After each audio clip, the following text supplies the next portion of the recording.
Welcome, everybody. Alex Newman here, senior editor at The New American. We are in Las Vegas at the Constitutional Sheriffs and Peace Officers Association Conference. It's been phenomenal. One of the speakers is sitting right next to me. His name is Sheriff Bob Songer. He's the sheriff of Klickitat County in central Washington. Sheriff, thank you for being with us. You're welcome. Thank you for your courageous stand. Your topic today was setting up a constitutional posse in your county. For the folks out there who maybe aren't familiar with the law enforcement lingo, maybe they haven't watched a lot of Western movies, what does it mean to set up a posse, and what does it mean to have a constitutional posse?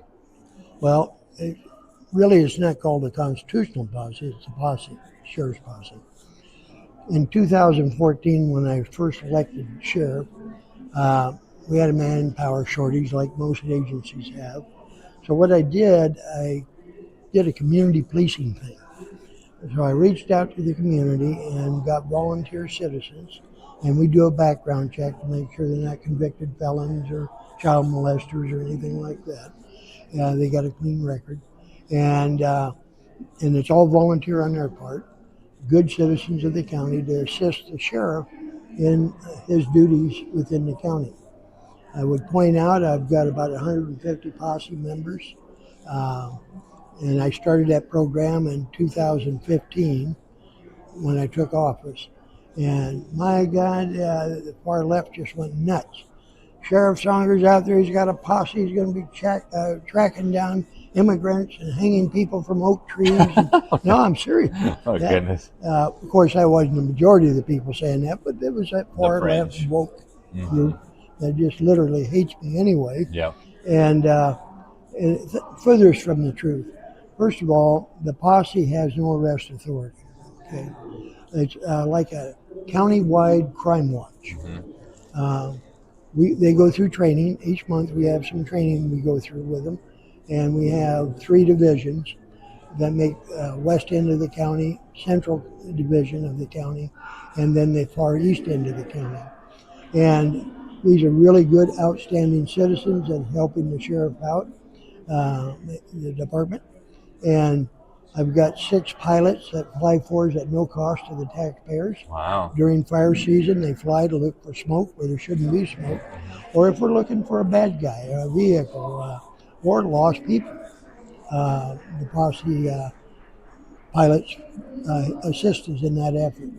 Also, I have 6 hound handlers that by Washington state law, the sheriff's allowed to hunt down dangerous predators that are a threat to public, livestock, or domestic pets. And that includes cougar, bear, and bobcat. And we have a lot of cougar in our county, by the way.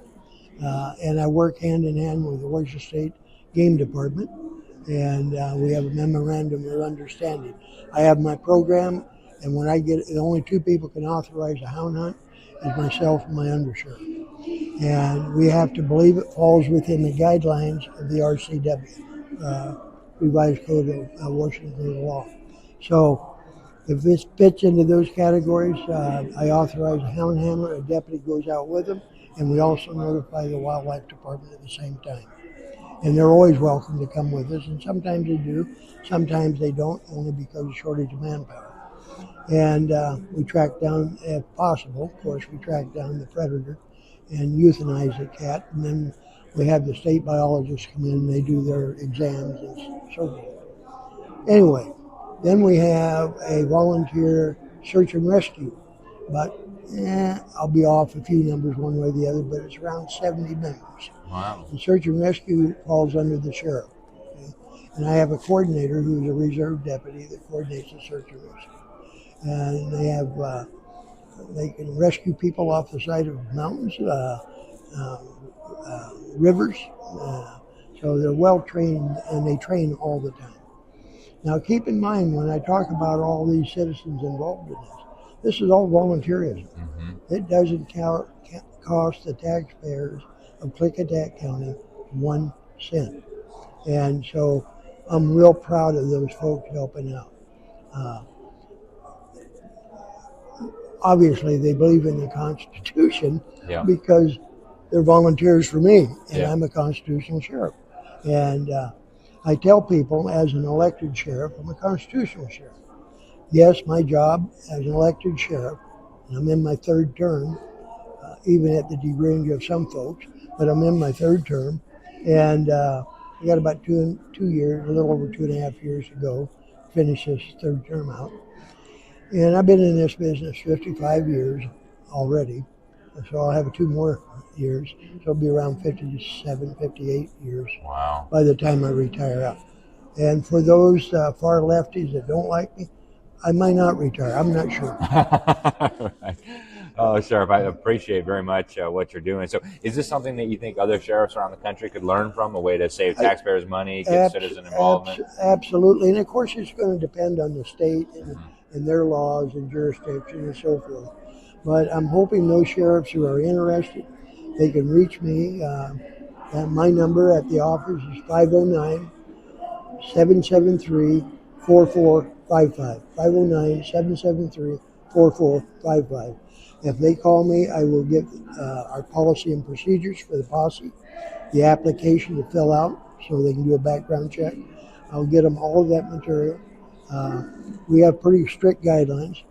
Posse members that choose to be armed, and I encourage that. Of course, I'm a big Second Amendment guy, so I encourage that.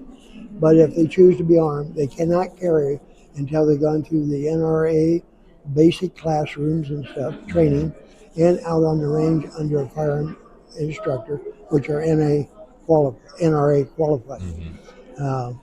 But keep in mind, the posse does not have arrest authority. Their main job is like a county watch.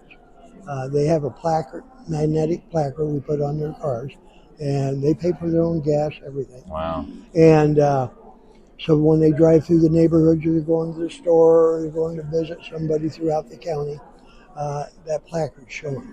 They're flying the flag. Crime prevention in that sense. Plus, if they see something that crime being committed, or they suspect a crime is being committed, their job is to document. Everybody's got a cell phone with a camera. Document and report. Yeah. They're not to take any action. Now, So they call your deputies in then yes, to come and exactly, take care of that. exactly. And now I have posse members who serve as bailiffs in the courtroom.